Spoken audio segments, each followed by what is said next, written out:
Hello friends, welcome to my channel step up classes. नमस्कार साथियों, स्वागत है एक बार फिर से मेरी चैनल स्टेप अप क्लासेस पर। फ्रेंड्स, अपनी चैनल स्टेप अप क्लासेस पर मैं यूपी टीजीटी केमिस्ट्री का पूरा सिलेबस कवर करा रहा हूँ। और UP TGT chemistry actually UP TGT science का एक सब्जेक्ट है और साइंस में दो सब्जेक्ट आते हैं, फिजिक्स और केमिस्ट्री। तो फिजिक्स का भी और केमिस्ट्री का भी मैं पूरा सिलेबस जो भी आपका दिया हुआ है ऑफिशियल वेबसाइट पर, उसी के अकॉर्डिंग कवर करा रहा हूँ। और हर एक टॉपिक की बिल्कुल डिटेल्स वीडियो मैंने अपने चैनल पर अपलोड की है।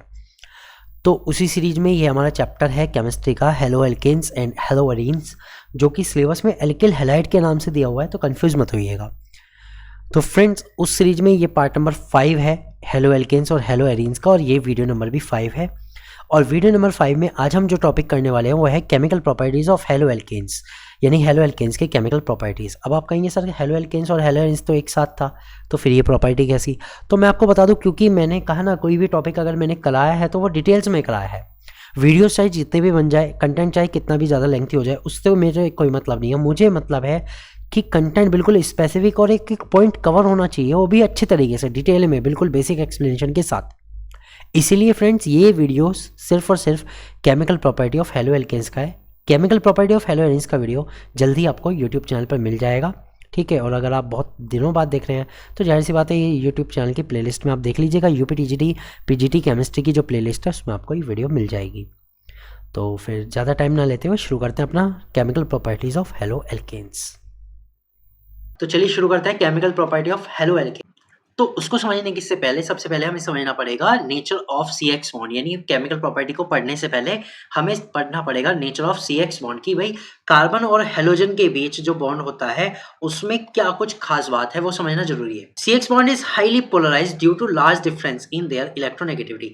अब यहाँ पर एक बात आती है कि जो CH बॉन्ड होता है वो हाईली पोलराइज्ड होता है। पोलराइज का मतलब है सेपरेशन ऑफ चार्ज, ओके, यानी एक साइड ज्यादा नेगेटिव और एक साइड ज्यादा पॉजिटिव।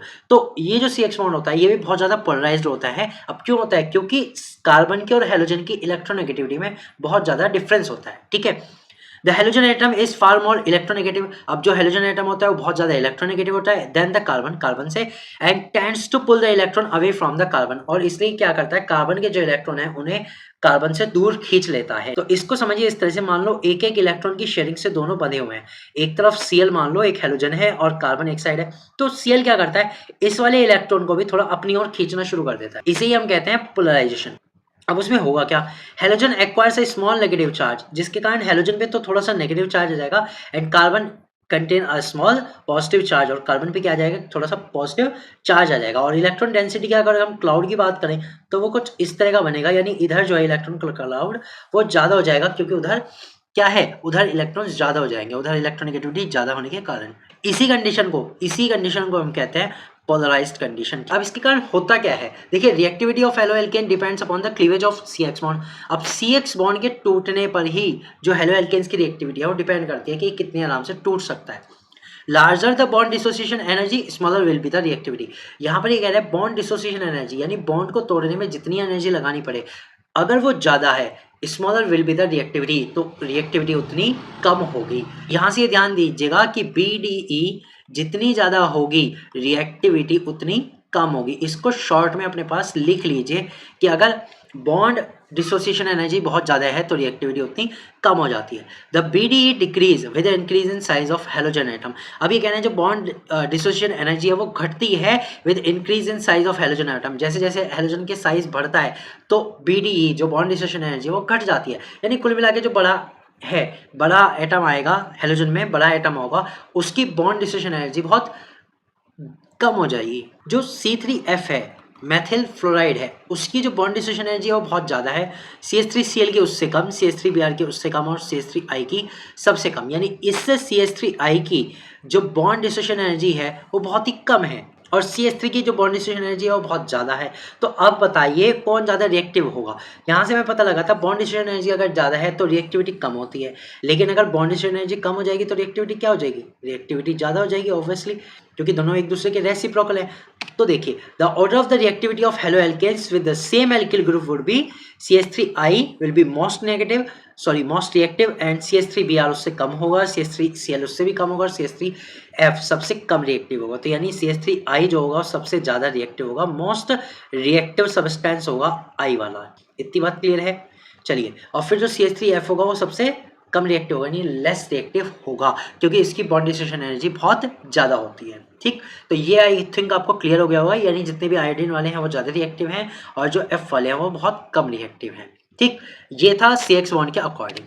अब चलते हैं आगे। The order of the reactivity of primary haloalkanes decreases with the increase in size of alkyl group. अब क्या हो अगर हम एक ही हेलोजन रख दें, अभी तो हमने हेलोजन बहुत सारे देखे, अगर एक ही हेलोजन रख दें तब जो हमारा एल्किल ग्रुप है उसको बढ़ाया जाए तब, तो फिर रिएक्टिविटी क्या होगी, तो उसको समझना। देखिए, CH3X इसकी रिएक्टिविटी सबसे कम होगी, C2H5 मतलब इसकी रिएक्टिविटी जो होगी वो सबसे ज़्यादा होगी, C2H5 की उससे कम, C3H7X की उससे भी कम और C4H9 की उससे भी कम, और ये घटती चली जाएगी। तो कुल मिला के हम ये कह सकते हैं जितना बड़ा एल्किल ग्रुप उतनी कम reactivity. So the reactivity of the primary haloalkane decrease with increase in the size of alkyl group। जैसे जैसे साइज बढ़ता है रिएक्टिविटी घट जाती है, यानी कि इस साइड जो रिएक्टिविटी है वो बहुत ज़्यादा है। जितना छोटा एल्किल ग्रुप होगा उतनी ज़्यादा रिएक्टिविटी होगी, जितना बड़ा एल्किल ग्रुप हो जाएगा उतनी कम रिएक्टिविटी हो जाएगी। इस पॉइंट को आप याद रखिएगा। चलते हैं आगे, अब देखते हैं the order of the reactivity isomeric haloalkanes. अगर आइसोमेरिक हेलो एल्केन्स आ जाए, आइसोमेरिक हेलो एल्केन का मतलब है ये 3 डिग्री 2 डिग्री और 1 डिग्री का अगर बन जाए तो उनकी रिएक्टिविटी क्या होगी। तो यहाँ पर कहा जाए कि जो रिएक्टिविटी है वो 3 डिग्री वालों के सबसे ज़्यादा रिएक्टिव होंगे, 2 डिग्री वाले उससे कम और प्राइमरी वाले सबसे कम। यानी कि जो 3 डिग्री वाले हैं, जितने भी ये है इस टाइप के जो हेलोजन्स हैं, हेलो एल्केन है, ठीक है, वो ज़्यादा रिएक्टिव होंगे और 1 डिग्री वाले जो होंगे वो सबसे कम रिएक्टिव होंगे। तो इस तरह से हमने देखा कि सभी की रिएक्टिविटी हमें पता लग गई। ठीक है, same alkyl group, different halogen, different है, same halogen different alkyl group, और अगर आइसोमेरिक हेलो एल्केन है यानी 3 डिग्री 2 डिग्री और 1 डिग्री, तो रिएक्टिविटी क्या होगी ये हमने सब पता कर लिया। ठीक है, ये इतनी बात थी जो कि बिल्कुल बेसिक कंसेप्ट था, वो हमने समझ लिया। अब चलते हैं आगे। देखिए, 4 टाइप की केमिकल रिएक्शन आती है इन्हीं के बेस पे। कितने टाइप की? 4 टाइप की केमिकल रिएक्शन आती है हेलो एल्केन्स में। पहली आती है न्यूक्लियोफिलिक सब्स्टिट्यूशन रिएक्शन। जो न्यूक्लियोफिलिक सब्स्टिट्यूशन रिएक्शन है ये 2 टाइप की होती है। एक होती है SN1 न्यूक्लियोफिलिक सब्स्टिट्यूशन यूनिमोलिकुलर, और एक आती है SN2 न्यूक्लियोफिलिक सब्स्टिट्यूशन बायोमोलिकुलर। इनके बारे में हम डिटेल से पढ़ेंगे। ठीक है, सेकंड टाइप क्या आती है? एलिमिनेशन रिएक्शन, यानी कि एलिमिनेशन होता है कि किसी चीज को अपने पास से हटाना, उसको बिल्कुल अलग कर देना, तो उसे कहते हैं एलिमिनेशन रिएक्शन, वो भी हम पढ़ेंगे। थर्ड आती है रिएक्शन विद मेटल, कि भाई हेलोजन एटम अगर है, हेलो एल्केन है, तो उसकी मेटल के साथ क्या रिएक्शन होगी, किस तरह से वो बिहेव करेगा। और फोर्थ आता है इनका रिडक्शन, अगर हम इनकी हाइड्रोजन से रिएक्ट करा दिया जाए तो हमें क्या मिलने वाला है। तो देखिए, 4 टाइप की रिएक्शन में हमने इस पार्ट को डिवाइड किया है। तो पहले हम पढ़ेंगे nucleophilic substitution reaction. Nucleophilic substitution reaction बताने से पहले मैं आपको बताता हूँ कि न्यूक्लियोफिलिक जो वर्ड है इसका क्या मतलब है। देखिए, ये वर्ड है न्यूक्लियोफाइल से। Nucleophiles are electron rich species. अब न्यूक्लियोफाइल्स कौन से होते हैं? जिनके पास इलेक्ट्रॉन की भरमार होती है, ये इलेक्ट्रॉन रिच स्पेसिस होते हैं। They attack at the part of substrate molecule which is electron deficient, और ये वहां जाके अटैक करते हैं जिसके पास थोड़ी सी इलेक्ट्रॉन की कमी हो। तो कुल मिला के ये इलेक्ट्रॉन रिच है। तो अगर मैं कहूँ तो इनके पास इलेक्ट्रॉन रिच है, ये थोड़े से नेगेटिव होते हैं। और ये कहाँ अटैक करते हैं? ये अटैक करते हैं लाइक कार्बोकैटायन, जिसके पास इलेक्ट्रॉन की कमी होती है, उस पर जाके अटैक करते हैं। तो नेगेटिव वाले कहाँ जाके अटैक करेंगे?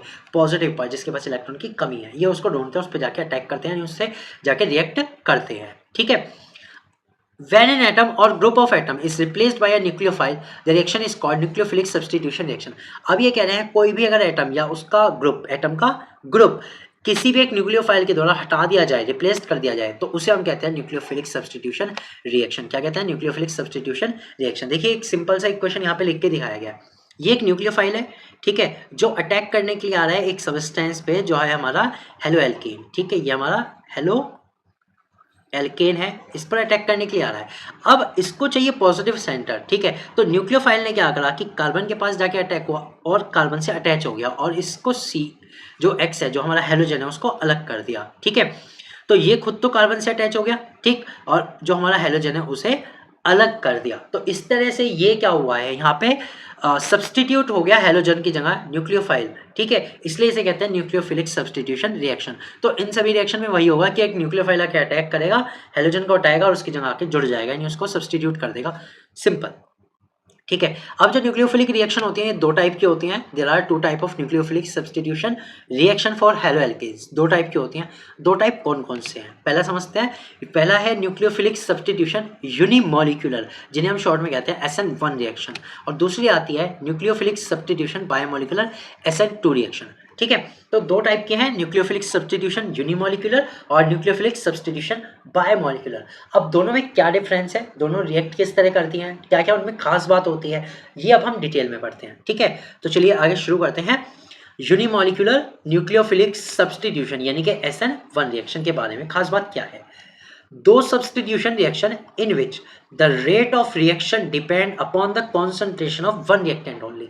तो ये कहने हैं वो सब्स्टिट्यूशन रिएक्शन, वो न्यूक्लियोफिलिक सब्स्टिट्यूशन रिएक्शन है जिनमें रिएक्शन का रेट केवल एक रिएक्टेंट पे डिपेंड करता है, उन्हें हम कहते हैं यूनिमोलिकुलर न्यूक्लियोफिलिक सब्स्टिट्यूशन रिएक्शन। यानी जो इनका रेट होगा, रेट ऑफ रिएक्शन होगा, वो डायरेक्टली प्रोपोर्शनल किसके होगा, केवल एक रिएक्टेंट के कॉन्सेंट्रेशन के टू द पावर x, इसके डायरेक्टली प्रोपोर्शनल हो जाएगा। सिंपल हम ऐसे लिख सकते हैं न्यूक्लियोफिलिक सब्स्टिट्यूशन यूनिमोलिकुलर का रेट। ओके, चलिए अगली बात करते हैं। SN1 reaction are generally carried out in the polar protic solvent.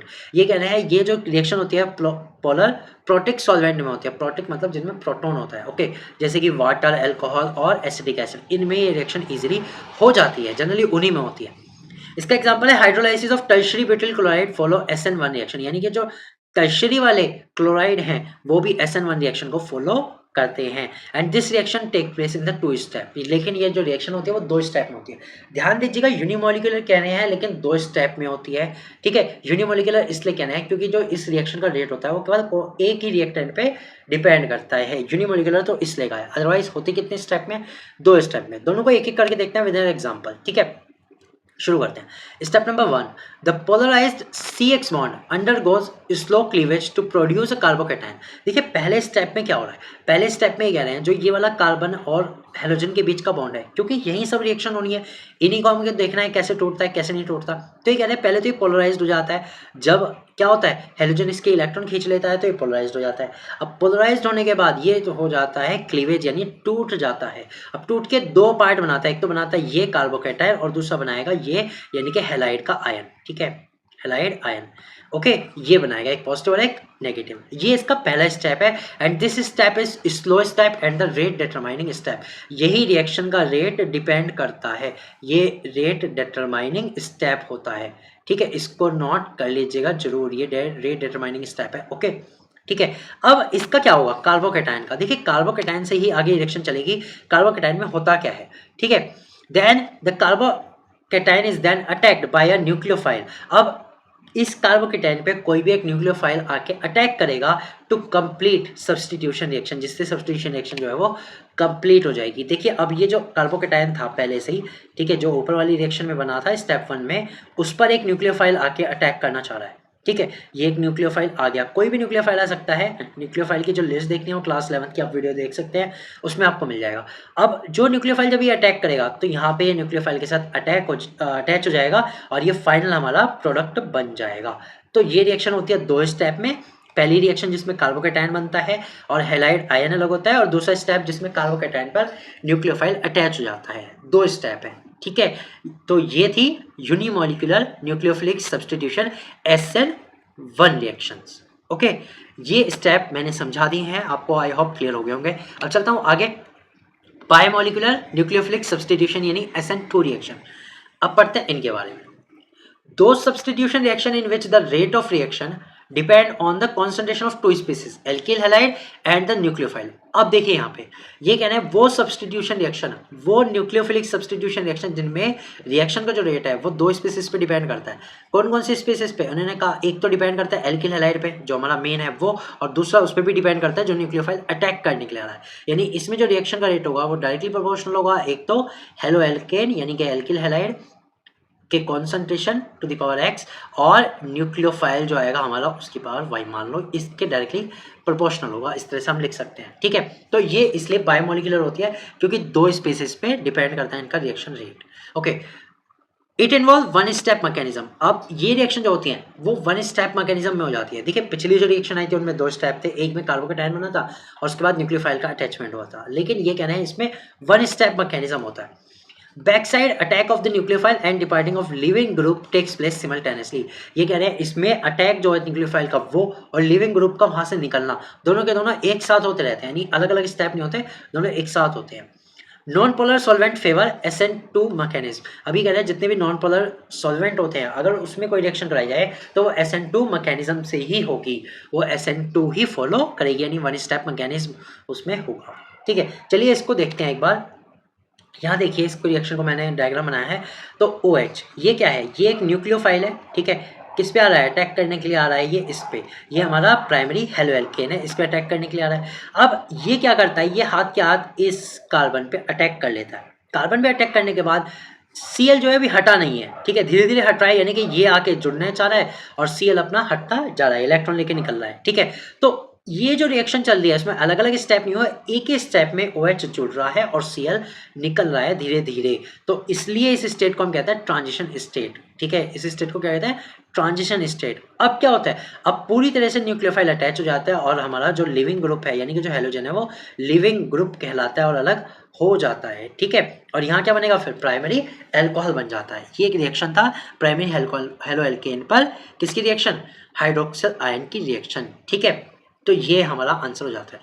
चलिए अब देखिए, अभी तो मैंने इसको आपको थ्योरेटिकली समझाया है। ठीक है, न्यूक्लियोफिलिक सब्स्टिट्यूशन को मैंने थ्योरेटिकली समझाया है। अब देखिए इसकी रिएक्टिविटी को समझते हैं पहले, कि reactivity of SN1 and SN2 with A given halogen primary secondary and tertiary halides show opposite order of reactivity. ये कह रहा है अगर एक ही हैलाइड दिया हो, कोई भी एक्स हैलाइड मान लो, वही सबके लिए दिया है, तो उसके लिए प्राइमरी सेकेंडरी और टर्शियरी हैलाइड की ना दोनों SN1 और SN2 की रिएक्शन जो है वो अपोजिट ऑर्डर शो करती है। ठीक है, इस डायग्राम को देखिए, देखिए ये वाला CH3X है, ये 0 डिग्री हैलाइड है, RCH2X है 1 डिग्री हैलाइड है यानी प्राइमरी, फिर ये आता है जिसमें 2 R कनेक्ट है, ये सेकंड डिग्री हो जाएगा और ये वाला थर्ड हो जाएगा। तो इन सब में एक चीज ध्यान रखिएगा, जो इनकी रिएक्टिविटी होगी SN1 के लिए रिएक्टिविटी होगी वो तो 0 डिग्री से लेके प्राइमरी तक बढ़ेगी।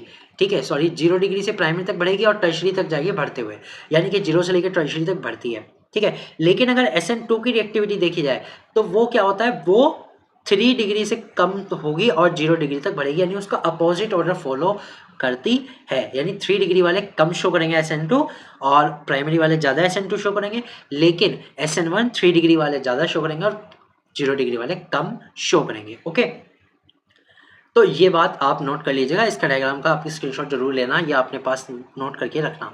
ठीक है, नोट्स बनाते जाओ तो ज़्यादा अच्छा रहेगा। चलते हैं आगे, अब देखते हैं कुछ reactions, reaction related to nucleophilic substitution से रिलेटेड जितनी भी रिएक्शन है वो बताता हूँ, कैसे अटैचमेंट होता है, कैसे न्यूक्लियोफाइल्स का अटैचमेंट होता है और कैसे उसमें से चीज़ें निकलती है। ठीक है, पहले पढ़ते हैं रिप्लेसमेंट ऑफ हाइड्रोक्सिल ग्रुप। सबसे पहले हम पढ़ेंगे कि भाई अगर हाइड्रोक्सिल ग्रुप आ जाए यानी न्यूक्लियोफाइल OH आ जाए तो क्या होगा, तो इससे बनते हैं फॉर्मेशन ऑफ एल्कोहल। क्या बनता है इसमें, एल्कोहल बनते हैं। तो अब ये रिएक्शन किस कंडीशन में होती है, haloalkanes are hydrolysed to alcohol by moist silver oxide AgOH। देखिए मॉइस्ट सिल्वर ऑक्साइड है तो सिल्वर ऑक्साइड मत समझिएगा, ये होता है AgOH सिल्वर हाइड्रोक्साइड, और by boiling with aqueous alcoholic solution, या फिर इसको बॉईल कर दो, किसको, हेलो एल्केन्स को बॉईल कर दो, किसके साथ, NaOH या KOH के साथ, सोडियम हाइड्रोक्साइड या पोटेशियम हाइड्रोक्साइड के साथ। यहाँ जो न्यूक्लियोफाइल है वो है OH नेगेटिव। ठीक है, ये न्यूक्लियोफाइल है। ओके, तो अब इसको समझते हैं रिएक्शन को, पहले एक बार देखते हैं। देखिए RX मान लो कोई भी हेलो एल्केन है, उस पर हम रिएक्शन कराएं AgOH की। अब मैंने कहा था इसमें क्या होगा, इसमें ये होगा कि जो OH है वो अटैक करेगा और X उसमें निकलेगा। तो जब इसमें अटैक होगा तो R के साथ OH जुड़ जाता है और AgX अलग हो जाता है। ये होती है सब्स्टिट्यूशन रिएक्शन, न्यूक्लियोफिलिक सब्स्टिट्यूशन। ठीक है, तो यहाँ ये ROH जो बनता है ये होता है अल्कोहल। ठीक है, और AgX सिल्वर हैलाइड निकल के अलग हो जाता है। चलिए इसका एक एग्जांपल देखते हैं। ठीक है, लेकिन उससे पहले हम देखते हैं कि KOH के साथ किस तरह से बिहेव होगा। RX है और KOH है, भाई होगा क्या, वही मैंने बताया न्यूक्लियोफाइल है OH, ये R पे अटैक करेगा और X जो है वो K के साथ निकल के अलग हो जाएगा। तो यहाँ से भी ROH प्लस KX बन जाएगा। ठीक, okay, now see an example C2H5Br AgOH। तो अब क्या होगा, अब जो ये Br है हेलोजन वो तो Ag के साथ अलग हो जाएगा और OH जो न्यूक्लियोफाइल है वो C2H5 पर जुड़ जाएगा, तो ये बनेगा C2H5OH प्लस AgBr। तो इस तरह से आप देख सकते हैं कि OH का एडिशन हो जाता है। इन्हें हम क्या कहते हैं, इन्हें हम कहते हैं अल्कोहल, क्योंकि OH जुड़ रहा है तो अल्कोहल बनता है, उसका नाम है IUPAC नाम एथेनॉल। ठीक, तो इस तरह से रिप्लेसमेंट हो जाता है हाइड्रोक्सिल ग्रुप का। तो अब हम चलते हैं न्यूक्लियोफिलिक सब्स्टिट्यूशन रिएक्शन में आगे, और सेकंड टाइप की रिएक्शन है रिप्लेसमेंट ऑफ एल्कोक्सी ग्रुप। अब देखिए हम देखते हैं कि एल्कोक्सी ग्रुप यानी OR, यहाँ R एल्कोली एल्किल है और O क्या है ऑक्सी, तो इसे कहते हैं एल्कोक्सी ग्रुप। ठीक है, जब ये रिप्लेस होता है न्यूक्लियोफिलिक सब्स्टिट्यूशन में तो क्या बनता है, इसमें बनता है फॉर्मेशन ऑफ ईथर। ठीक है, तो हम देखते हैं ईथर कैसे बनता है हेलो एल्केन पर एल्कोक्सी ग्रुप के जुड़ने से। ठीक है, by heating sodium potassium alkoxide और with silver oxide form ether. देखिए यहाँ पे ये कह रहे हैं कि सोडियम या पोटेशियम के एल्कोक्साइड के साथ या फिर सिल्वर ऑक्साइड के साथ रिएक्शन से क्या बनता है, ईथर बनता है। न्यूक्लियोफाइल इज OR, यहाँ पे जो न्यूक्लियोफाइल है वो क्या है, OR। ठीक है, एल्कोक्सी, इस ग्रुप को क्या बोलते हैं, एल्कोक्सी बोलते हैं। तो यही OR जो है हमारा एल्कोक्सी ग्रुप है और यही हमारा क्या होगा, न्यूक्लियोफिलिक में सब्स्टिट्यूट होगा। ठीक है, तो वो देखेंगे। चलिए पहले देखते हैं कि NaOR से अगर हम देखें तो इसमें क्या न्यूक्लियोफाइल है। देखिए जब NaOR अगर हम ले रहे हैं यानी कि सोडियम एल्कोक्साइड अगर हम ले रहे हैं, इसका नाम है सोडियम एल्कोक्साइड। ठीक है, अगर हम इसे ले रहे हैं तो देखिए इसमें से एक बनता है सोडियम आयन और एक बनता है RO नेगेटिव। ठीक है, ये हमारा एज ए न्यूक्लियोफाइल वर्क करने वाला है। ठीक है, और इसी न्यूक्लियोफाइल ये जाके कहाँ अटैक करेगा, हेलो एल्केन पर। ठीक है, तो चलिए आगे देखते हैं। देखिए ये रिएक्शन आ जाती है, अगर ये हेलो एल्केन है RX और NaOR इस पे अटैक करे, ठीक है, तो क्या बनेगा। देखिए वही है, सब्स्टिट्यूट हो रहा है कि भाई OR जो है वो R के पास चले जाएगा और Na जो है हेलोजन को लेके अलग हो जाएगा। ठीक, तो यहाँ बनता है ROR प्लस NaX। ठीक है, ये बनता है और ये हमारा क्या है, ये जो फंक्शनल ग्रुप होता है ये होता है ईथर का। ये किसका फंक्शनल ग्रुप है, ईथर का फंक्शनल ग्रुप है। ठीक है, यहाँ से तो ये बन गया। अब देखते हैं अगली रिएक्शन की। भाई अब ये तो हमने यूज किया है सोडियम या फिर पोटेशियम एल्कोक्साइड, दोनों की बात एक ही है। अगर पोटेशियम होगा तो यहाँ KOR आ जाएगा, लेकिन अगर सिल्वर ऑक्साइड के साथ रिएक्शन देखें तो सिल्वर ऑक्साइड के साथ क्या रिएक्शन होगी, तो सिल्वर ऑक्साइड वाली रिएक्शन देखते हैं। देखिए C2H5Br प्लस AgO। ठीक है, यहाँ पे क्या है, ट्वाइस है C2H5, ठीक है, और Br यानी कि ब्रोमो एथेन के दो मॉलिक्यूल हैं और Ag2O के साथ रिएक्शन है। तो यहाँ क्या होगा, देखिए रिएक्शन थोड़ी अलग है वही सेम। इसमें से क्या होता है, ये जो ऑक्सीजन ग्रुप होता है, ये जो दो इथाइल ग्रुप है C2H5 के दो मॉलिक्यूल्स हैं, तो ये दोनों इथाइल ग्रुप ऑक्सीजन के साथ जुड़ जाते हैं। तो ये कुछ इस तरह से हो जाता है C2H5O C2H5।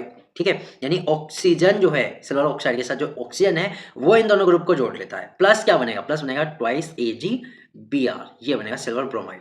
तो हमारे पास ये बना, इसका क्या नाम होगा, इसका नाम होता है एथॉक्सी एथेन। एथॉक्सी एथेन, इसका नाम होता है एथॉक्सी एथेन। ठीक है, ये बन गया। अब अगर C2H5Br को अगर हम NaOCH3 करें, देखिए ये वाली रिएक्शन है यहाँ पर, और इस रिएक्शन में हमने R की जगह रख लिया CH3, तो क्या बनेगा, देखिए अब यहाँ पे क्या बनेगा C2H5OCH3 ये बनेगा, और Na के साथ कौन जाएगा, Na के साथ चला जाएगा Br, क्योंकि Br का जो है सब्स्टिट्यूट हो जाता है OCH3 से। तो अब यहाँ ये जो प्रोडक्ट बना है इसका क्या नाम है, देखिए इसका नाम होगा मेथॉक्सी एथेन। इसका क्या नाम होगा, मेथॉक्सी एथेन, यानी कि जो छोटे वाला ग्रुप है उसके साथ ऑक्सीजन हम बोलेंगे, ओके, और बड़े वाले ग्रुप का जो नाम है वो आ जाएगा इथेन।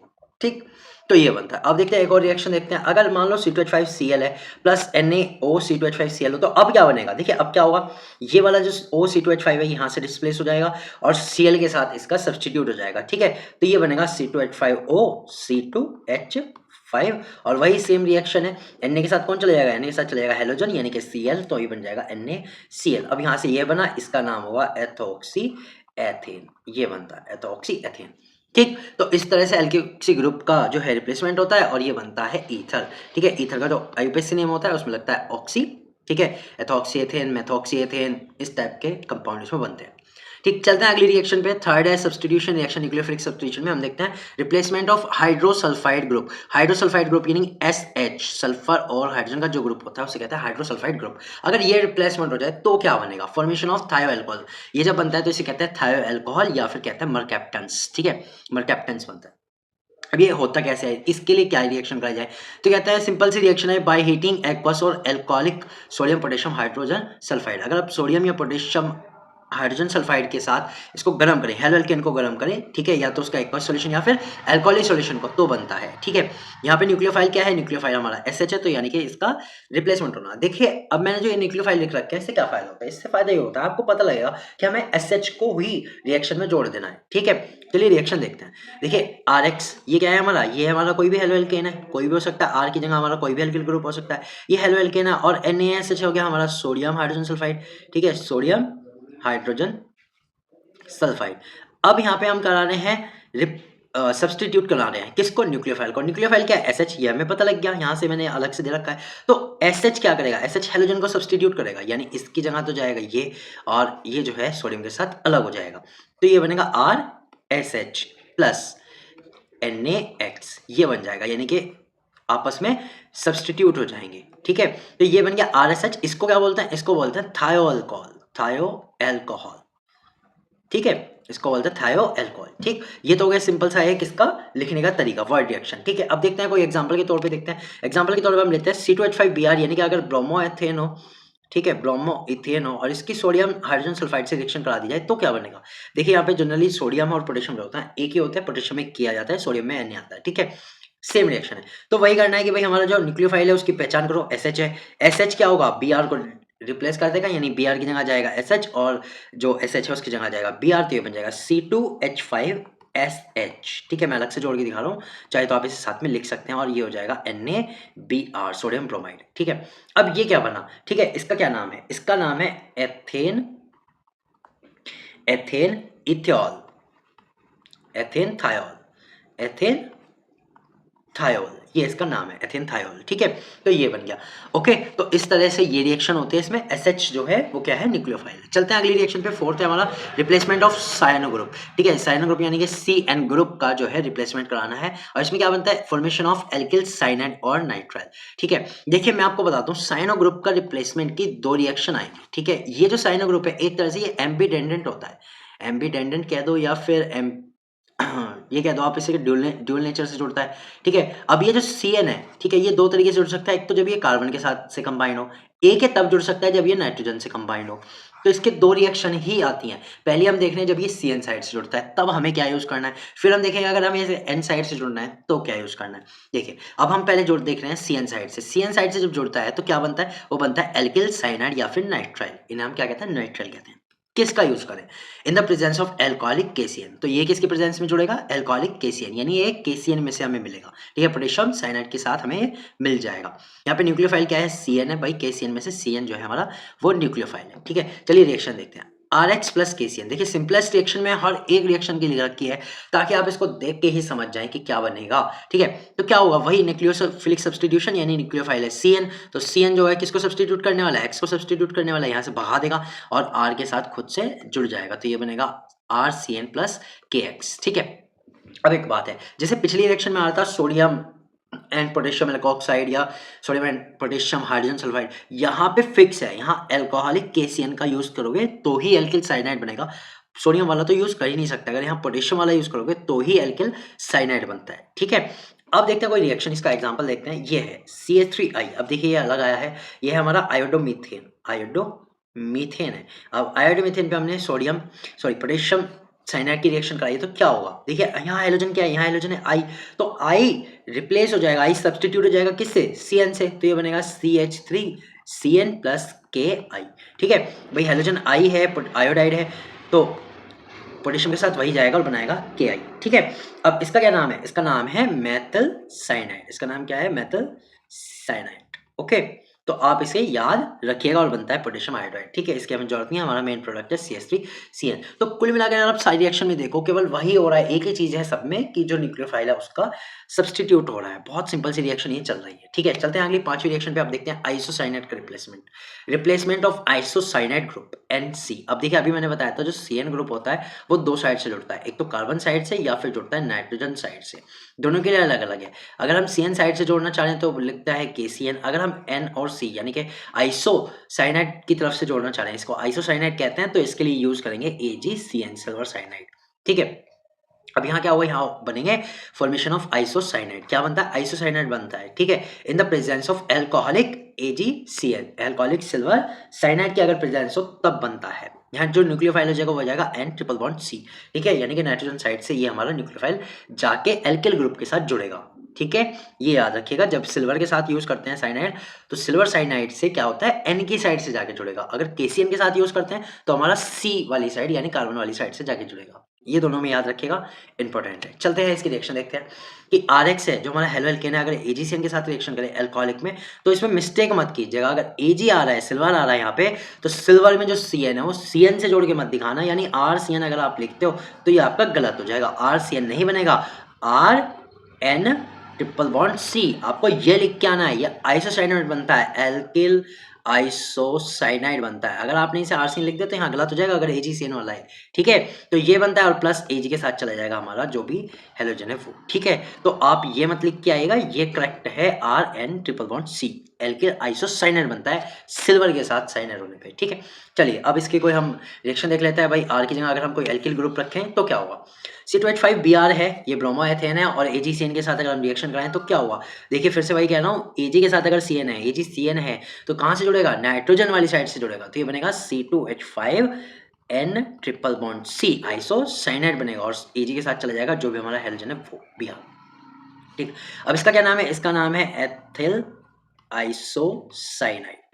एथिल आइसोसाइनाइड इसका नाम है, ये बनता है। ठीक है, तो इसमें बिल्कुल भी मिस्टेक मत कीजिएगा, अदरवाइज ये हो जाएगा आपका गलत। ठीक है, तो आई होप कि बिल्कुल क्लियर हो गया होगा। ठीक है, अगर AgCN है तो N वाली साइड से जोड़ना है, KCN है, पोटेशियम साइनाइड है तो CN वाली साइड से जोड़ना है, C वाली साइड से जोड़ना है। ये आप मिस्टेक बिल्कुल मत कीजिएगा। चलते हैं अगले 6 नंबर पे, रिप्लेसमेंट ऑफ नाइट्राइट ग्रुप। देखिए नाइट्राइट ग्रुप जो होता है वो होता है NO2, जनरली उसे कहते हैं NO2। अब ये जो NO2 ग्रुप है ये भी दो साइड से जुड़ सकता है, एक तो जुड़ता है ये ऑक्सीजन के साथ में इस तरह से, जब ये ऑक्सीजन वाली साइड से मेनली जुड़ता है, और एक ये जुड़ सकता है नाइट्रोजन वाली साइड से।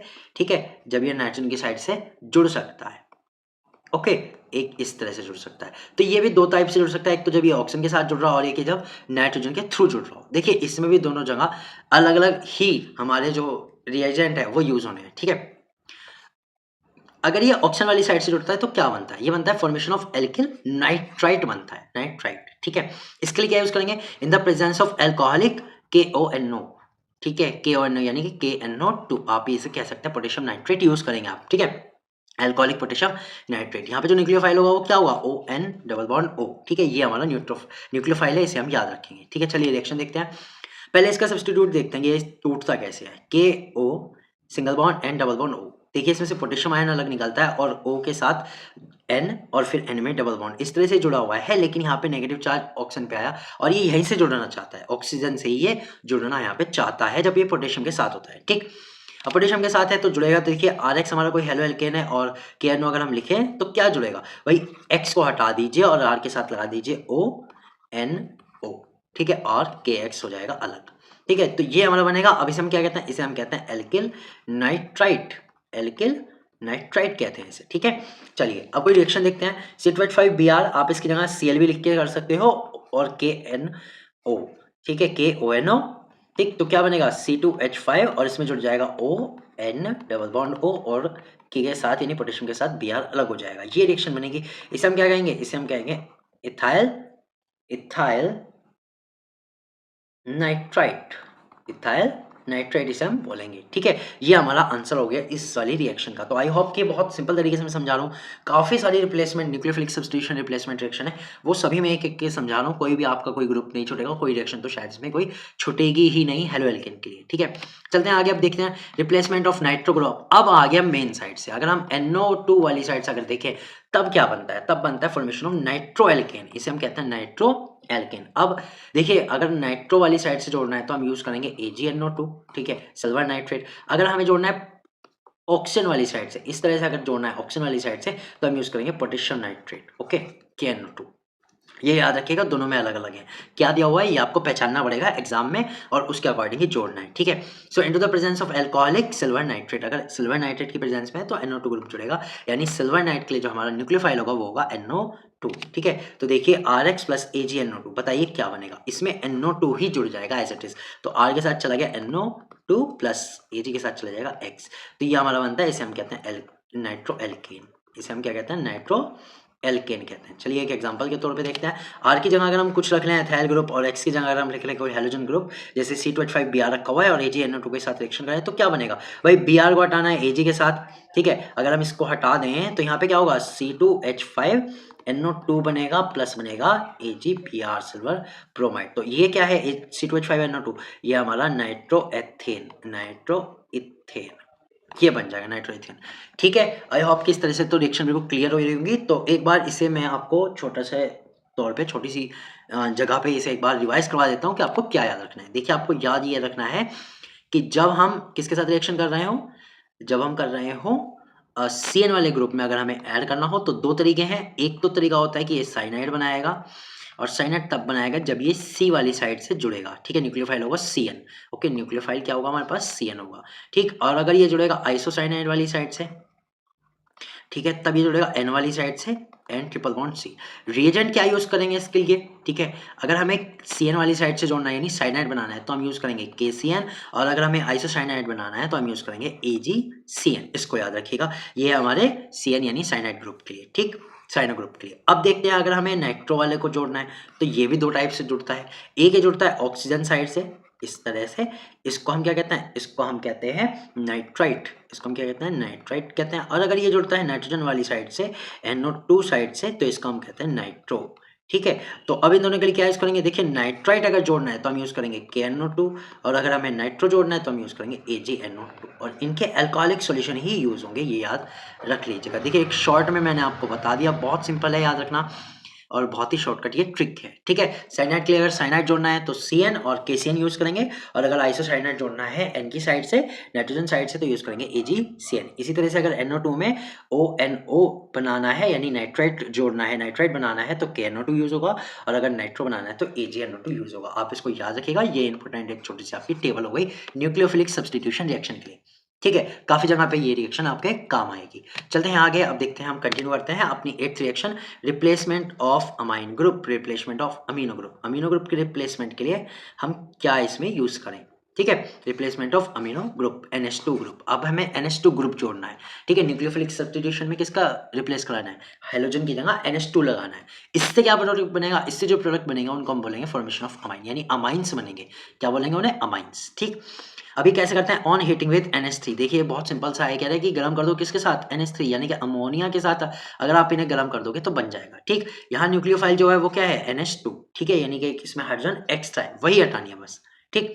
तो चलिए रिएक्शन देखते हैं, RX और H प्लस NH2। अब ये है क्या, ये एक्चुअली NH3 है। इसको हमने जोड़ के दिखा दिया कि भाई नाइट्रोजन में 2 हाइड्रोजन एक साइड ले लो और एक हाइड्रोजन अलग से दिखा दो, ताकि आप न्यूक्लियोफाइल का अलग अलग पता कर सके, ठीक है। तो अब इसमें न्यूक्लियोफाइल क्या है, इसमें न्यूक्लियोफाइल है NH2। अब NH2 का ही हमें सब्स्टिट्यूट कराना है, तो R के साथ में X को हटाओ और उसकी जगह लगाओ NH2, और प्लस क्या बचेगा, प्लस बनेगा HX हेलोजन एसिड, ठीक है। तो ये हमारा बनता है, इनको हम कहते हैं अमाइंस, क्या कहते हैं हम, अमाइंस, ओके। तो ये हो गया, ठीक है। अब हम आगे चलेंगे तो आगे देखेंगे इसमें कोई वर्ड रिएक्शन के एग्जांपल के तौर पे देखेंगे कुछ, कि अगर हम कोई एल्किल रख दें, कोई हम हेलो एल्केन रख दें तो हमारे पास क्या प्रोडक्ट बनने वाला है, ठीक है। देखिए ये C2H5Br प्लस HNH2 यानी कि NH3 भी आपके यहाँ लिखा आ सकता है, आएगा बल्कि LH3। तो ये NH3 के साथ अब हम हीट करते हैं, गर्म करने पे रिएक्शन होती है, तो क्या होगा, C2H5 के साथ कौन सा जाएगा, NH2 जाएगा, क्योंकि यही हमारा न्यूक्लियोफाइल है। तो ये बनेगा C2H5NH2 प्लस H के साथ चल जाएगा Br, ठीक है, H के साथ कौन जाएगा, Br ब्रोमो, ठीक। तो ये हमारा बना है, इसको हम क्या कहेंगे, इसको हम कहेंगे एथिल अमाइन, एथिल अमाइन हम इसे बोलते हैं, ठीक। इसका ये नाम है एथिल अमाइन, ठीक।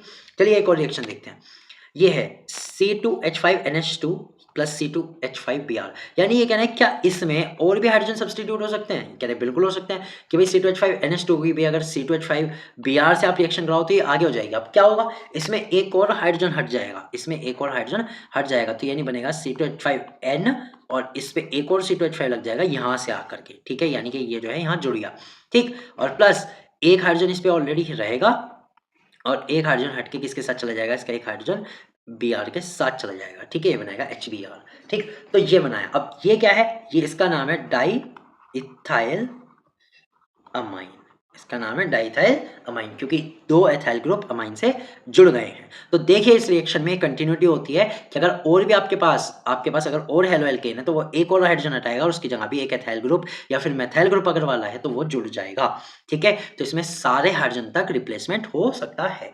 अब हम देखते हैं replacement of carboxylic group. Carboxylic group होता है COOR, फॉर्मेशन ऑफ ईस्टर, ठीक है। यहाँ से क्या बनता है, ईस्टर बनता है। देखिए इसमें कंफ्यूज मत होइएगा, ईस्टर अलग है और ईथर अलग है, ठीक है। ईस्टर में क्या होता है, ईस्टर में ग्रुप होता है COOR, यहाँ R एल्किल ग्रुप है, ठीक है, R क्या है यहाँ पे, एल्किल ग्रुप है। और ईथर में क्या होता है, ईथर में ऑक्सीजन होता है और इसके दोनों साइड एल्किल ग्रुप होते हैं। एल्किल ग्रुप सेम भी हो सकते हैं, अलग भी हो सकते हैं। यहाँ दो एल्किल ग्रुप है, ठीक। इसमें जो कार्बन होता है वो मेन कार्बन होता है और ये सीरीज में काउंट होता है पेरेंट कार्बन चेन में, ठीक है। लेकिन एल्किल ग्रुप का जो कार्बन है वो मेन कार्बन चेन में काउंट नहीं होता, अलग से जोड़ता है। इसमें क्या होता है, एक आप कोई भी एल्किल ग्रुप सीरीज में काउंट करते हो और दूसरे एल्किल ग्रुप को आप सिंपल अलग से रखते हैं, ठीक है।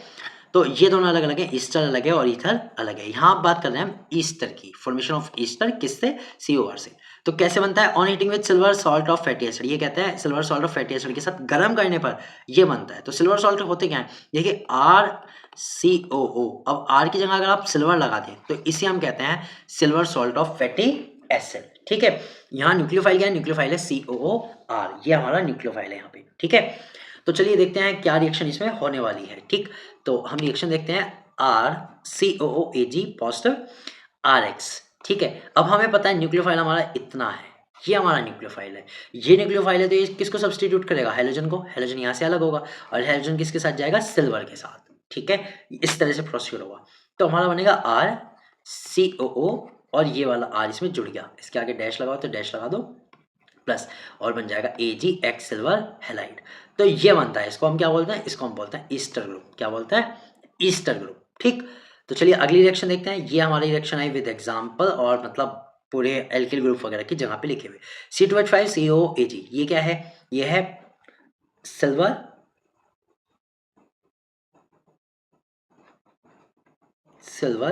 प्रोपेनॉइट, सिल्वर प्रोपेनॉइट है ये, ठीक है। और ये क्या है? ये है ब्रोमोएथेन, ब्रोमोएथेन।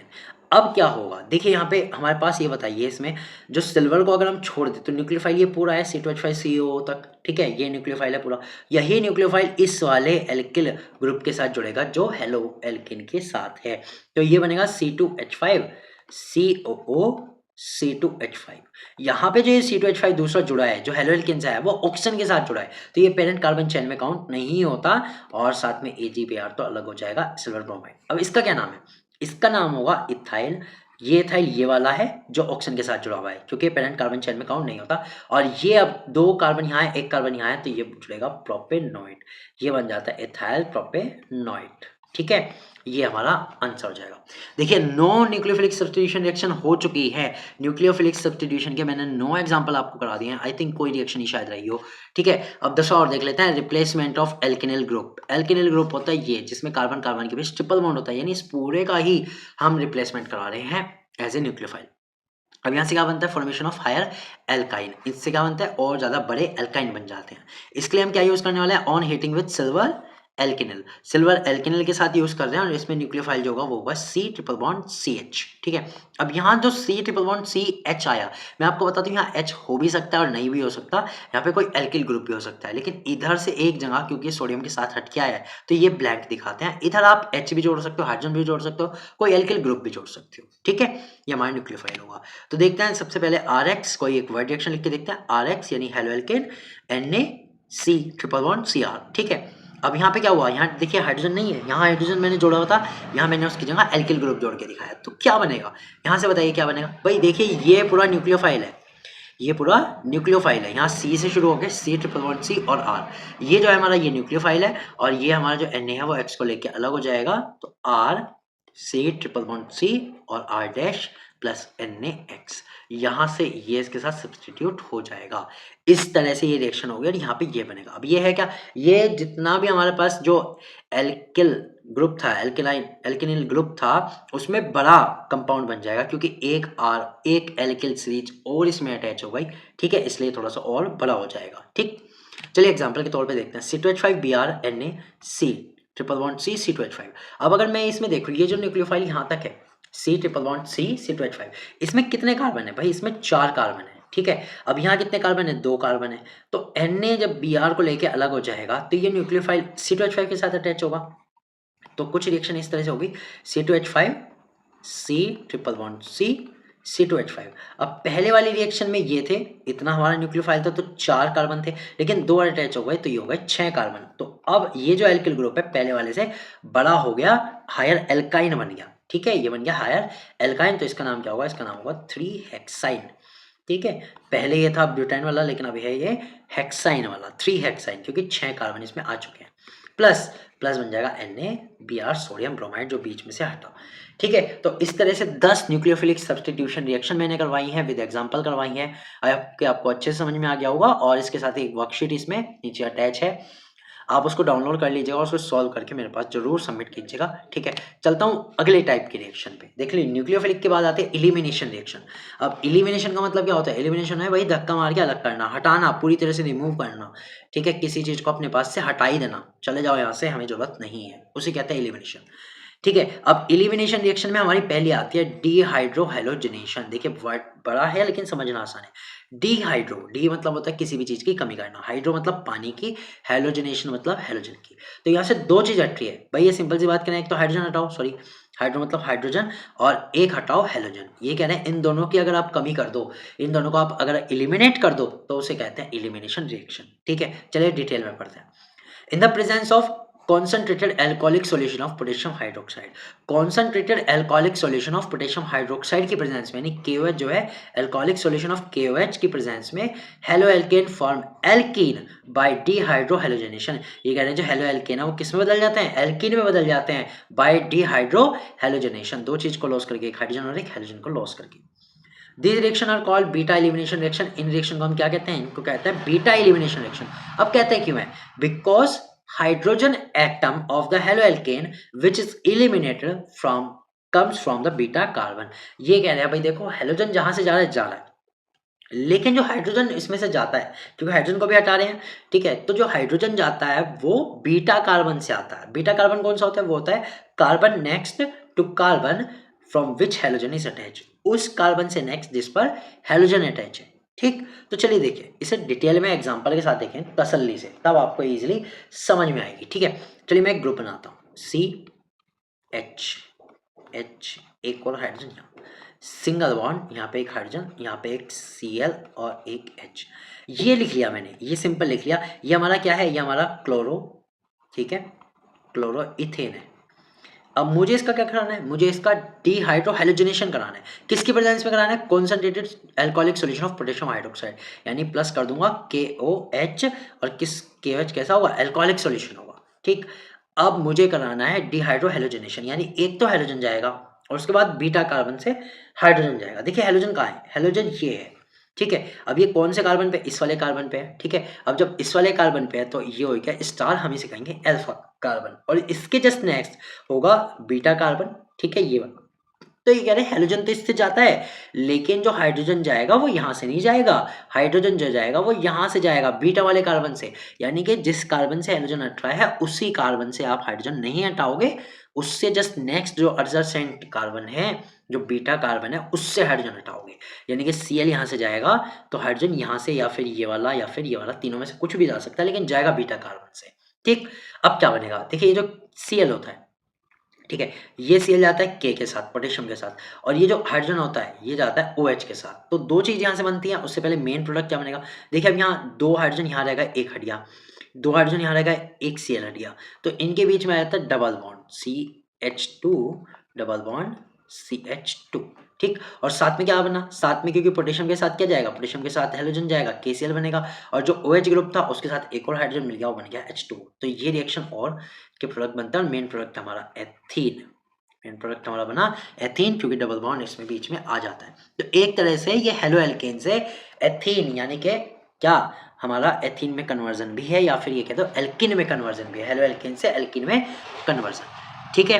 आई होप कि बिल्कुल क्लियर हो गया होगा। एक एग्जांपल से और मैं आपको बता देता हूँ, लेकिन वो एग्जांपल के साथ एक नई चीज इसमें आएगी, उसे हम कहते हैं सेटजेफ रूल। अब ये सेटजेफ रूल क्या है? In the dehydrohalogenation 2 degree and the 3 degree haloalkanes, the hydrogen atom is eliminated from the adjacent carbon with lesser number of hydrogen atom, that is more substituted alkane is more stable। देखिए अब इसको समझिए, ये कहना है ठीक है डिहाइड्रोहैलोजिनेशन आपने कराया, सिंपल वालों प्राइमरी वालों को आपने करा दिया, लेकिन in case of 2 degree and 3 degree haloalkane, अगर हेलोएल्केन 2 डिग्री आ जाए या फिर 3 डिग्री आ जाए तो उनका कैसे कराना है? तो ये कह रहा है उनके केस में जो हाइड्रोजन एलिमिनेट होगा वो ऐसे एडजेसेंट कार्बन से होगा जिसपे सबसे कम हाइड्रोजन हो, ठीक है। लेट्स टेक एन एग्जांपल, ठीक है, एक एग्जांपल देखते हैं। CH3, CH2, CH, CH3, और यहाँ पे है ब्रोम, ठीक। अब यहाँ पे मुझे सेटिजफ रूल भी बनाना है। रिएक्शन कौन सी प्रेजेंस में होगी? वही KOH की प्रेजेंस में ही होगी, इसमें कोई अलग नहीं है, बस रूल इसके साथ अटैच है। अब ये किस तरह का है? अगर मैं जैसे देखूं तो ये 2 डिग्री वाला है, 2 डिग्री हेलो एल्केन है। इसका नाम भी क्या है, इसका नाम है 2 ब्रोमो ब्यूटेन, 2 ब्रोमो ब्यूटेन इसका नाम है। और ये 2 डिग्री ही वाला है क्योंकि इस कार्बन से जिस पे हैलोजन है 2 कार्बन अटैच है तो इसे 2 डिग्री कहते हैं। ठीक, अब पढ़ते हैं रूल। ये कहते हैं डिहाइड्रो हैलोजनेशन होगा, यानी कि एक हाइड्रोजन जाएगा और एक Br जाएगा। तो ब्रोमो तो यहीं से जाना है, लेकिन जो हाइड्रोजन है वो कहाँ से जाए? ठीक, तो वो ये कहते हैं कि उस कार्बन से जाएगा जिसपे कम हाइड्रोजन हो, अकॉर्डिंग टू रूल, कि दूसरा जो हाइड्रोजन आप हाइड्रोजन लेना चाह रहे हैं बीटा वाला, लेकिन वो उस कार्बन से जाएगा जिसपे कम हाइड्रोजन हो, यानी कि या तो यहाँ से जाएगा या यहाँ से जाएगा। इस पे 3 है, इस पे 2 है, तो कम वाले से जाएगा यानी यहाँ से जाएगा। ये हम बीटा कार्बन रेफर करेंगे। ठीक है, तो इसको समझिएगा, अगर 2 डिग्री या 3 डिग्री के केस में आ जाए तो जो कार्बन जाएगा वो किससे जाएगा? कार्बन जाएगा लेस कार्बन जिसपे लेस हाइड्रोजन हो, लेसर हाइड्रोजन एटम हो। ठीक है, तो यहाँ से अगर मैं देखूँ तो 2 प्रोडक्ट 2 तरह के बन सकते थे। एक बन सकता था CH3 CH double bond CH3, एक तो ये बनेगा। ठीक है, जहाँ से हमने बीटा कार्बन जो लिया वो कम हाइड्रोजन वाला लिया। या फिर ये बन सकता था CH3 CH2 CH, अब अगर मैं किनारे वाले से हटाता तो यहाँ डबल बॉन्ड आता और यहाँ CH2 हो जाता, ये बन जाता। ठीक है, माइनस हो जाता है इसमें HBr। ठीक, अब इसमें से एक प्रोडक्ट ये बना और एक प्रोडक्ट ये बना, तो सेटिजेफ रूल के अकॉर्डिंग ये राइट आंसर है, ये राइट आंसर है। या फिर इसकी जो यील्ड होगी, जो इसकी बनने की प्रोडक्शन कैपेसिटी है वो 80% तक होगी और जो दूसरे वाला बनेगा वो केवल 20% बनेगा। ठीक है, तो हमारा जो मेन प्रोडक्ट बनेगा वो ये बनेगा, इसका नाम होगा 2 ब्यूटीन, 2 ब्यूटीन बनेगा। ठीक है, तो ये रूल था, आप इसको क्लियर कर लीजिएगा अपने आप बढ़िया से रिएक्शन से, और मैंने एग्जांपल के तौर पे समझा दिया। चलते हैं आगे, रिएक्शन विद मेटल्स। अब देखते हैं हम हेलो एल्केन की मेटल्स के साथ रिएक्शन। देखिए इंपॉर्टेंट है, ये भी मैं आपको बता दूं, 2-3 रिएक्शन है इसमें, दोनों तीनों इंपॉर्टेंट है। Most organic halides react with certain metals to give compounds containing carbon metal bond. ये कह रहे हैं ज्यादातर ऑर्गेनिक हैलाइड जो होते हैं मेटल के साथ रिएक्शन कर लेते हैं और नए तरह के कंपाउंड बनाते हैं जिसमें कार्बन और मेटल के बीच का बॉन्ड होता है। Such compound are known as organometallic compound. इन कंपाउंड्स को हम कहते हैं ऑर्गेनोमेट्रिक कंपाउंड, इनका नाम है। ठीक है, पहली रिएक्शन देखते हैं कि किस मेटल के साथ करें। हम रिएक्शन देख रहे हैं रिएक्शन विद मैग्नीशियम। किसके साथ? मैग्नीशियम के साथ। क्या बनेगा? Formation of Grignard reagent. क्या बनेगा यहाँ पे? ग्रिग्नार्ड रिएजेंट बनेगा, ये हमने पहले भी देखी थी। ठीक है, तो चलिए इसकी रिएक्शन देखते हैं। देखिए ये हमारा हेलो एल्केन है, ब्रोमो एथेन। ठीक है, और ब्रोमो एथेन की अगर हम मैग्नीशियम मेटल के साथ रिएक्शन कराएं तो क्या बनेगा? देखिए जो मैग्नीशियम होता है वो कार्बन के साथ बॉन्ड बना लेता है, C2H5 और मैग्नीशियम, और इसमें जुड़ जाता है ब्रोमीन। ये जो प्रोडक्ट है इसे ही हम कहते हैं ग्रिग्नार्ड रिएजेंट। ठीक है, अब इसमें एक चीज ध्यान दीजिएगा, मैं आपको एक चीज कह देता हूँ, इसमें ये फाइनल नहीं है कि ये C2H5 है, ये फाइनल नहीं है।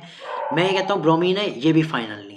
हैलोजन और एल्किल ग्रुप डिपेंड करते हैं कि किसके साथ इसने रिएक्ट करी। ठीक है, एक एग्जांपल के तौर पे देखिए, अगर ये CH3Cl प्लस Mg होता और अगर इसमें ग्रिग्नार्ड रिएजेंट हम बनता तो इसमें बनता CH3MgCl, ये बनता। ठीक है, तो इसमें ये कुछ भी फाइनल नहीं होता। ठीक है, केवल इस तरह का जब मैग्नीशियम के साथ एक तरफ एल्किल ग्रुप हो और एक तरफ हेलोजन हो तो इस कॉम्बिनेशन को ही, इस रिएजेंट को ही हम कहते हैं ग्रिग्नार्ड रिएजेंट। ठीक है, इसको क्या कहते हैं? Grignard reagent. तो चलो ग्रिग्नार्ड रिएजेंट तो बन गया।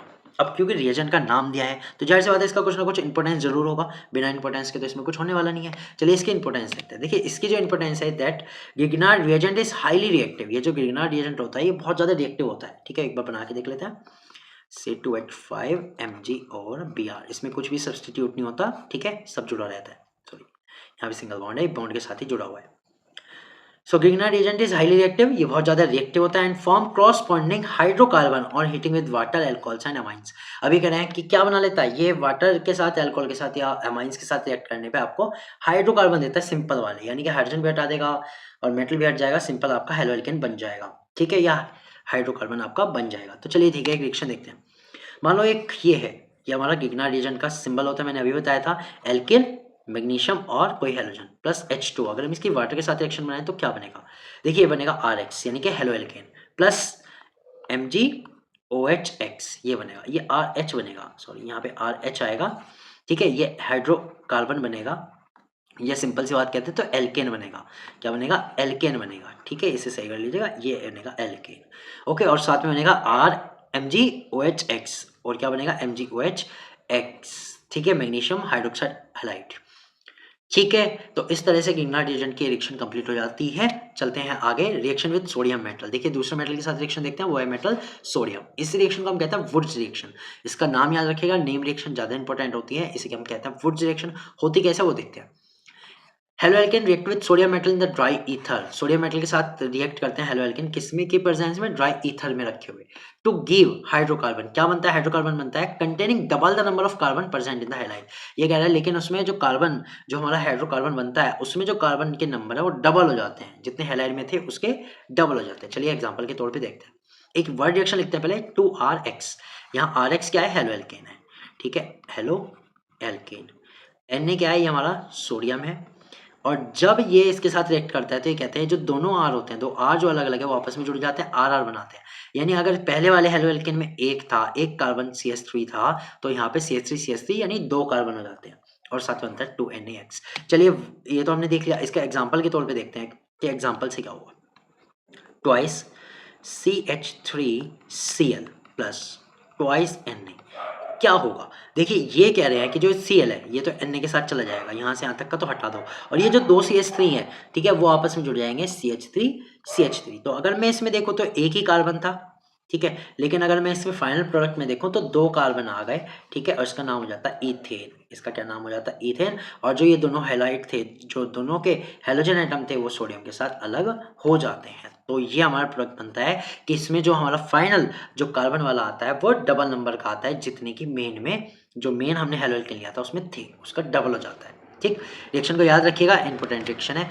चलते हैं आगे। अब इस वाले पार्ट की यानी कि हेलो एल्केन्स की लास्ट रिएक्शन है रिडक्शन, कि हेलो एल्केन का रिडक्शन कैसे होता है। बहुत इजी, बहुत सिंपल रिएक्शन है। Halo alkane get reduce in the presence of zinc and dilute HCl। Zinc और डाइल्यूट HCl की प्रेजेंस में जो हेलो एल्केन होते हैं वो क्या हो जाते हैं, रिड्यूस हो जाते हैं, और क्या बनाते हैं, टू फॉर्म एल्केन्स। उनसे भी एल्केन ही बनता है, ठीक है। चलिए एक रिएक्शन मैं पहले बताता हूँ, जिंक और HCl से रिडक्शन होने का क्या कारण है। देखिए जब जिंक और HCl आपस में रिएक्ट करते हैं ना, तो इससे एक तो बनता है ZnCl2 जिंक क्लोराइड, और एक बनती है हाइड्रोजन गैस। जो भी हाइड्रोजन गैस जहाँ कहीं भी ऐड होती है तो उसका क्या करती है, उसका रिडक्शन कर देती है। तो इसलिए कोई भी चीज अगर हाइड्रोजन से रिएक्ट करिए तो वो क्या हो जाती है, वो रिड्यूस हो जाती है। इसलिए यहाँ पे हेलो एल्केन के रिडक्शन में हम यूज करते हैं जिंक एंड डाइल्यूट HCl, जो हाइड्रोजन प्रोड्यूस कर देता है। चलिए रिएक्शन देखते हैं। RX plus 2H। RX हमारा हेलो एल्केन है और 2H कहाँ से आया, हाइड्रोजन से आया। ये हाइड्रोजन जो दी किससे आई है, हाइड्रोजन ये आई है जिंक और HCl की प्रेजेंस से, ठीक है। जिंक और डाइल्यूट HCl की प्रेजेंस से हमारे पास ये आई है हाइड्रोजन, ये इसके साथ रिएक्ट कर रही है, तो क्या बनेगा। देखिए यहाँ पर बनेगा, एक तो बनेगा RH और एक बनेगा HX। तो RH हमारा क्या हुआ, RH हमारा एल्केन, और ये बनेगा हेलोजन एसिड, ठीक है। ये रिएक्शन होती है। चलिए ये हो गई। इसका एग्जाम्पल देख लेते हैं आप। CH3CH2Cl, देखिए है क्या, ये तो C2H5Cl ही है, ठीक है, प्लस ट्वाइस H, दो हाइड्रोजन जुड़ेंगे, किसकी प्रेजेंस में आए हाइड्रोजन, जिंक और HCl, डाइल्यूट HCl की प्रेजेंस से हमारे पास ये आ गए, और ये थोड़ा सा गर्म कर लिया, तो क्या बनेगा, इसमें बनेगा CH3CH2H, ठीक है। इसको हम CH3CH3 भी लिख सकते हैं, लेकिन मैंने अलग से जोड़ के दिखाया कि भाई एक जो हाइड्रोजन है वो इसके साथ चलेगा और एक हाइड्रोजन Cl के साथ चलेगी, यानी कि HCl बन गया। तो अब अगर मैं इसको लिखूं तो मैं इसे CH3CH3 भी लिख सकता हूं, ठीक है, या फिर मैं इसे सिंपली लिख सकता हूं C2H6, और इसका नाम है इथेन। तो ये हमारा प्रोडक्ट यहाँ पे बनता है, रिडक्शन में एल्केन बनता है। हेलो एल्केन के रिडक्शन से क्या मिलता है, एल्केन मिलता है। तो इस तरह से हम देख सकते हैं कि हमने जो भी हेलो एल्केन की जितनी भी केमिकल प्रॉपर्टीज थी और उनकी जो रिएक्शन थी वो मैंने बहुत अच्छे से आपको बता दी है। आई होप कि आपको बहुत अच्छे से समझ में आया होगा, और अगर वीडियो अच्छी लग रही है तो प्लीज़ चैनल को जरूर सब्सक्राइब कीजिए और हमारी वीडियो को लाइक कीजिए। अपनी जो भी फ्रेंड्स जिनको नीड है इस चैप्टर को करने की उनके साथ शेयर कीजिए, ठीक है। तो मैं मिलता हूँ आपसे अगली वीडियो में, बाय।